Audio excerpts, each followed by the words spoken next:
അരിഞ്ഞ് തുടങ്ങേണ്ടത്. ഇങ്ങനെ അരിഞ്ഞരിഞ്ഞ് വെള്ളത്തിലോട്ട് ഇടണം.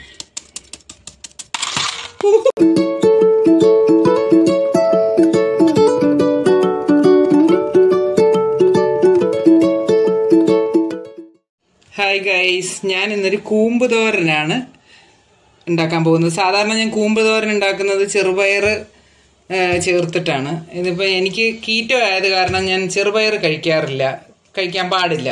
അതുകൊണ്ട് ഞാൻ ഇത് മാത്രം വെച്ചിട്ടൊരു തോരൻ ഉണ്ടാക്കാനാണ് പോകുന്നത്.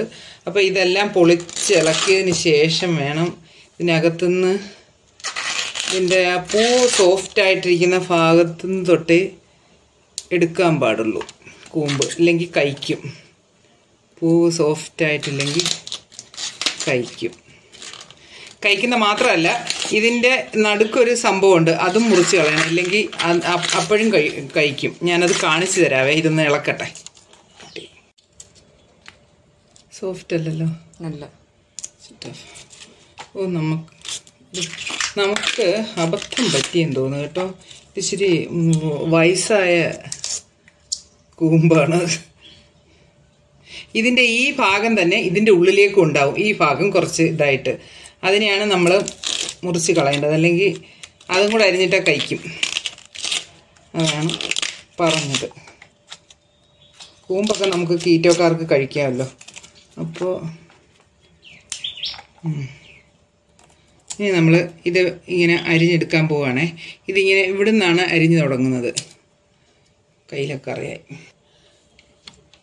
പിന്നെ കൂമ്പ് ശരിക്കും അരിഞ്ഞിട്ട് ഇതാ ഒരിത്തിരി ഒരു തുള്ളി തൈരും കുറച്ച് വെള്ളവും കൂടെ, ഒരു മോരും വെള്ളം ഇതിലാണ് അരിഞ്ഞിടേണ്ടത്. ഇല്ലെങ്കിൽ നമ്മൾ അരിഞ്ഞ് തീരുമ്പോഴത്തേക്കിന് ഇത് കറുത്താൽ പിന്നെ ആ തോരൻ വെക്കുന്നതിനകത്ത് ഒരുമാതിരി കറുത്തിരിക്കും.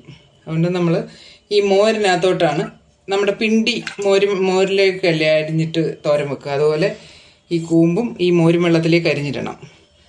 കാണിക്കാമേ. ഇതാ ഇങ്ങനെയാണ് അരിഞ്ഞ് തുടങ്ങേണ്ടത്.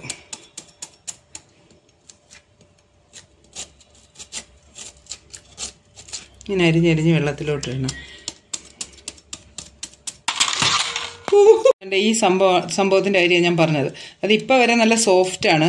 അതുകൊണ്ട് നല്ല ടഫായിട്ട് തോന്നുകയാണെങ്കിൽ മാത്രം അത് കണ്ടു കഴിഞ്ഞാൽ പിന്നെ ഈ സൈഡിൽ നിന്ന് ഇങ്ങനെ അരിയാനേ പാടുള്ളൂ.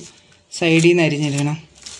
എനിക്ക് പക്ഷേ ഇതിപ്പോൾ നല്ല പിഞ്ച് പോലെ ഉണ്ട്, അതുകൊണ്ട് എനിക്ക് കുഴപ്പമില്ല. അല്ലാതെ ഈ കൂമ്പ് വയ്ക്കുമ്പോൾ പലരും പറയാറുണ്ട് കഴിക്കുന്നു എന്ന്. അതിൻ്റെ കാരണം ഈ സാധനം കട്ടിയുള്ളതുകൊണ്ട്. കണ്ടോ, നമ്മുടെ ഈ സാധനത്തിൻ്റെയാണ് ഈ വരുന്നത്. ഇതിപ്പോൾ ഇച്ചിരി കട്ടി പോലെ തോന്നുന്നു. അപ്പം നമ്മൾ എങ്ങനെ അരിയണമെന്ന് വെച്ചാൽ ഈ സൈഡിൽ നിന്ന് ഇങ്ങനെ അരിഞ്ഞെടുക്കണം. അതിൽ തട്ടാതെ സൈഡിൽ നിന്ന് ഇങ്ങനെ അരിഞ്ഞെടുക്കണം. അതിനെ ഫ്രീ ആയിട്ട് വിടണം. അപ്പോൾ നമ്മൾ ആ നടുക്ക് ചേർത്ത് അരിയാൻ പാടില്ല, ഇങ്ങനെ അരിയണം. ഞാൻ അത് കാണിക്കാനാണ് ഇപ്പോൾ ഇത് ചെയ്യുന്നത്. ഞാൻ ഇനി അരിഞ്ഞ് തീർന്നിട്ട് കാണിക്കാം.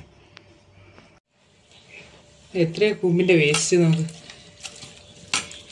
ഞാൻ ഇത് കണ്ട ഈ സാധനം ഇങ്ങനെ ഇതിൽ നിന്ന് ഇങ്ങനെ കണ്ടോ, നമ്മുടെ ഈ സാധനത്തിൽ നിന്ന് വരുന്നത് അത് കഴിക്കും. കട്ടി ഉണ്ടെങ്കിൽ കഴിക്കും, ഇല്ലെങ്കിൽ കുഴപ്പമില്ല, അരിഞ്ഞ് ചേർക്കാം.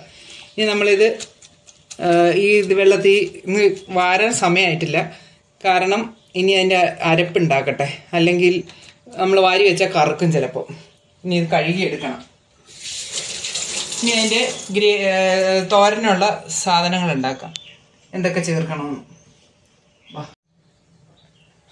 കൂമ്പ് തോരന് വേണ്ടി ഞാൻ കൂമ്പ് കറി വെക്കാത്തത് കണ്ട, വിരലൊക്കെ അഴുക്കായത് മൊത്തം കറയായി. ഞാൻ കൂമ്പ് കിട്ടിയാലും ചിലപ്പോൾ കളയും. ഇതിപ്പോൾ കാശ് കൊടുത്തു. ഒരു അരമുറി തേങ്ങ, പിന്നെ അത് കഴിഞ്ഞിട്ടൊരു ഇത്രയും പച്ചമുളക്, കാന്താരി മുളക് ഉണ്ടെങ്കിൽ അതായിരിക്കും ബെസ്റ്റ്. ഒരു 4 നല്ല എരിവൊക്കെ ഇഷ്ടമുള്ളവർക്ക് കാന്താരി മുളക്, പിന്നെ ഒരു വെളുത്തുള്ളി, ഇച്ചിരി മഞ്ഞപ്പൊടി, 1/4 സ്പൂണോളം ജീരകത്തിൻ്റെ പൊടിയാണ്. ജീരകം അതിനനുസരിച്ച് ചേർക്കുക. ഇനി ഇതൊന്ന് അരച്ചെടുക്കുക. അരയ്ക്കണ്ട, ഇതുപോലെ നാക്കിയെടുക്കുക. പച്ചമുളകൊക്കെ ഒന്ന് ചതഞ്ഞ് ഇതുപോലെ നാക്കി. ഇനി നമുക്കത് കറി വയ്ക്കാം.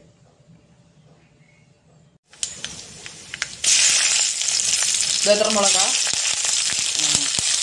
കറിവേപ്പില ആരെങ്കിലും പറഞ്ഞു കൊടുക്കണം. എന്നെപ്പോലെ അറിയാത്തവരെന്ത് ചെയ്യും?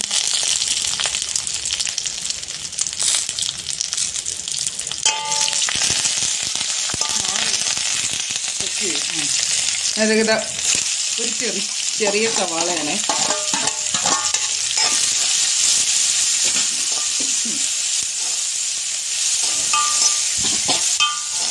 എല്ലാവരും ചുമച്ചു. മുളക് കരിഞ്ഞതാ.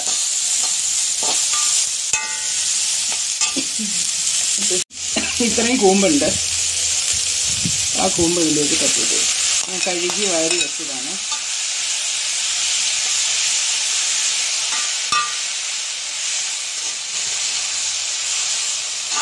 ഇങ്ങനെ കുറച്ച് നേരം അടച്ചു വയ്ക്കാം. അതൊന്ന് ആവി കയറുമ്പോൾ നമ്മൾ എന്ത് ചെയ്യണമെന്ന് വെച്ചാൽ ഇതിങ്ങനെ 4 വശത്തേക്ക് മാറ്റിയിട്ട് നമ്മൾ ആ മിക്സിയിൽ ചതച്ച ഇതിൻ്റെ ഗ്രേവി ഉണ്ടല്ലോ, ഗ്രേവി അതിലേക്ക് ഇട്ടിങ്ങനെ മൂടി വയ്ക്കണം. ആ അരപ്പൊന്ന് വേവാൻ വേണ്ടിയിട്ടാണ്. ഇതിന് വലിയ വേവൊന്നുമില്ല, പെട്ടെന്ന് വേവിച്ചെടുക്കാം. ഉപ്പിടണം. ഉപ്പ് അത് അവരവരുടെ ആവശ്യത്തിന് വേണ്ടിയിട്ടാണ്. ആവശ്യത്തിന് ഓരോരുത്തർ BP ഉള്ളവരുണ്ടാവും, കുഴപ്പമില്ലാത്തവരുണ്ടാവും. അതുകൊണ്ട് ഉപ്പ് അവരവരുടെ ആവശ്യത്തിന്. കരിഞ്ഞിടണം. എന്തേ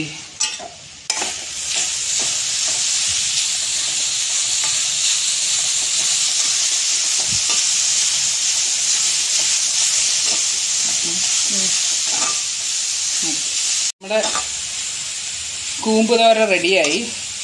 ഇങ്ങനെയാണ് കൂമ്പ് തോരൻ ഉണ്ടാക്കുന്നത്. ഞാൻ കീറ്റോ ഡയറ്റ് ആയതുകൊണ്ടാണ് ഞാൻ ഇങ്ങനെ കൂമ്പ് തോരൻ ഉണ്ടാക്കിയത്.